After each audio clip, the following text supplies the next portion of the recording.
यजमान यजमान जय हो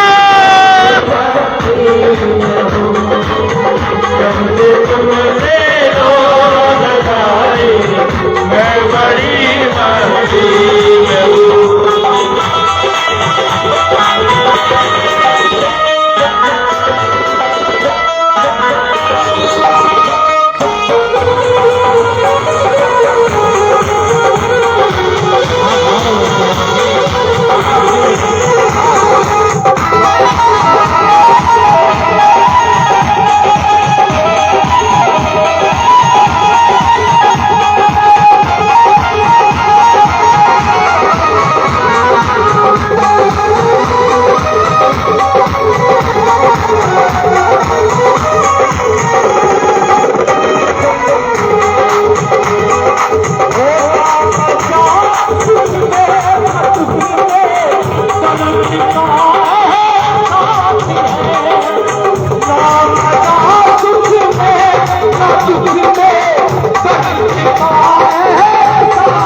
के बिहारी राम की जय।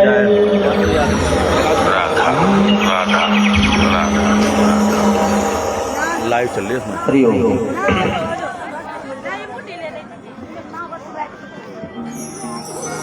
एकदा गेहा दुहंती निशिकामपति सर्वोदससदा पृष्ठा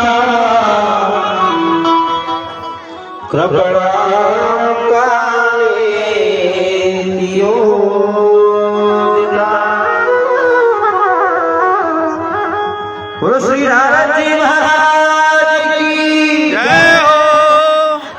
तो देखिए, अभी हमने श्रद्धा पूर्वक श्रवण किया कि किस प्रकार से श्री नारद जी महाराज ने अपने पूर्व काल की अपने जीवन में घटित राधा राधा घटना की राधा व्यथा को श्री वेदव्यास जी महाराज के समक्ष रख करके उन्होंने उनके मानसिक खिन्नता को दूर किया। जब कोई व्यक्ति चलने का मार्ग बनाता है, लक्ष्य तक पहुंचने का मार्ग बनाता है, तो उसे पहुंचने के लिए कुछ करना नहीं पड़ता, वो केवल संकल्प करता है, परमात्मा उसे उसकी मंजिल तक पहुंचा देता है। नारद जी ने केवल भगवान से प्रार्थना ही करी कि आप मुझे मिलिए, मैं आपको देखना चाहता हूँ। केवल इस संकल्प ने थोड़ा पुरुषार्थ किया, तब वो लोग जाकर के मिले। यही मैं आप सबसे निवेदन करना चाहता हूँ। नदी जब सागर से मिलती है तो परमात्मा उस नदी को सागर से तक पहुंचने का कोई नक्शा पास करके नहीं देती, केवल उसका मन है कि मैं अगर मिलूंगी तो ऐसी जगह जहाँ की विशालता की कोई महाराज अंत न हो, ऐसी जगह मिलूंगी। परमात्मा अपने आप उसे उसकी मंजिल तक पहुंचाए। ऐसे ही जब हमारा कोई लगन, ये जो सब कुछ सुन रहे हैं, क्यों सुन रहे हैं? क्योंकि हमारे जीवन में अगर कोई महत्वपूर्ण है तो वो है लगन। हमारा लक्ष्य होना चाहिए, संकल्प होना चाहिए। और जहाँ संकल्प, ये कोई हमारा पुरुषार्थ था, कोई संकल्प ही था कि हमारे गांव में लाइव चल पुरुषार्थ करके सबके लिए एक कथा का आयोजन रखा, सबके कल्याण के लिए। अरे भैया देखिए, हमारे ऊपर कृपा है, इसका क्या प्रमाण है?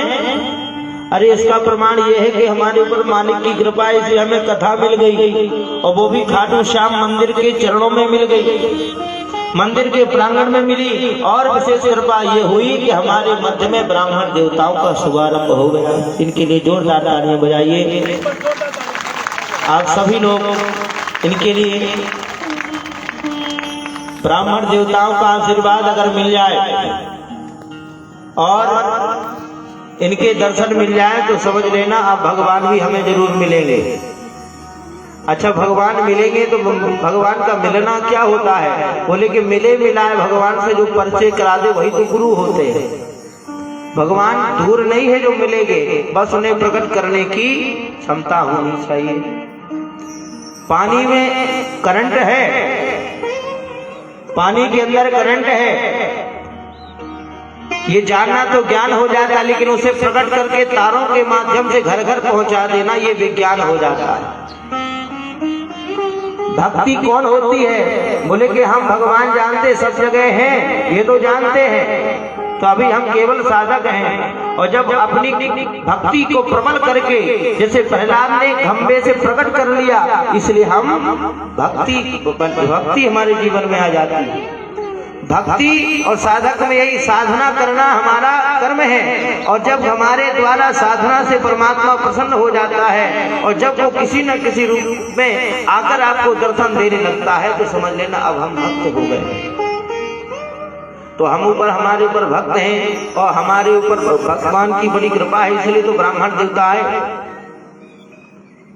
पंडित जी का जीवन पंडित जी के लिए नहीं होता है, ब्राह्मण देवताओं का, साधुओं का जीवन उनके लिए नहीं होता, उनका जीवन होता है विश्व के कल्याण के लिए। नदी का जल अपने लिए नहीं, दूसरे के लिए होता है कि नहीं होता? वृक्ष जो फल देता है उससे दूसरे लाभ लेते हैं कि नहीं लेते? दूसरे लाभ लेते हैं।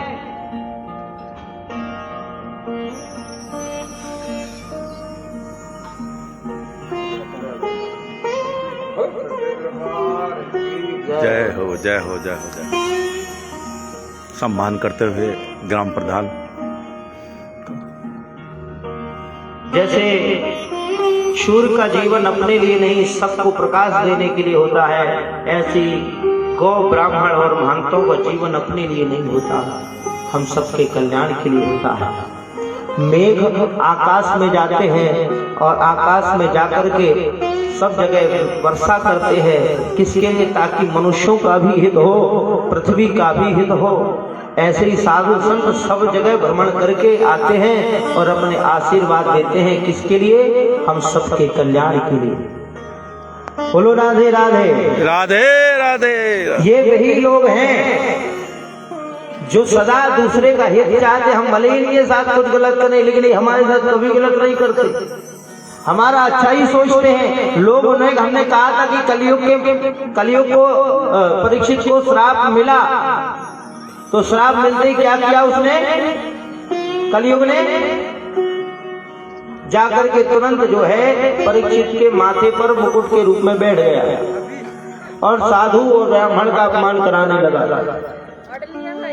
इनको दे दो, इनको दे दो। अगर हमारे भी माथे पर कलयुग है तो इसकी पहचान ये है कि साधु ब्राह्मण हमें पाखंडी दिखने लग जाते हैं, हमें धर्म न दिखे तो समझ लेना कलयुग माथे पर बैठा है। और यदि गौ ब्राह्मण और साधु अगर तुम्हें भगवान के स्वरूप देखने लग जाए तो समझ लेना अभी हम कलयुग में रहते हैं, लेकिन अंदर भगवान है, इसलिए हमारे लिए सदैव जीवन हो जाता है।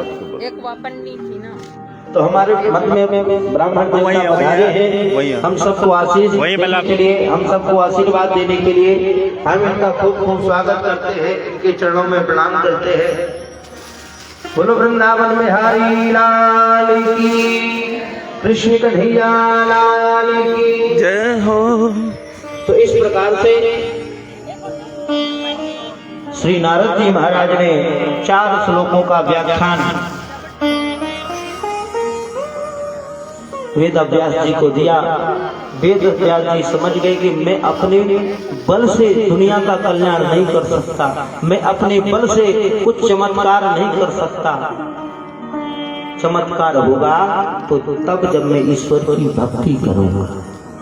ईश्वर की भक्ति की साधना करी तो 4 श्लोकों को 18,000 श्लोकों में परिणित कर दिया और ये भक्ति संहिता का लाभ हम ले रहे हैं।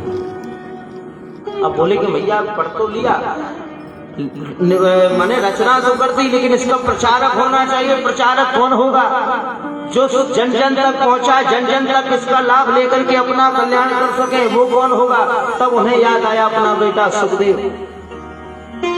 2 बच्चों को बुलाए, 2 श्लोक रटाए, कहा बेटा इसमें इतना रस है, इसमें इतना रस है कि जो भी सुनेगा अपने आप को रोक नहीं पाएगा।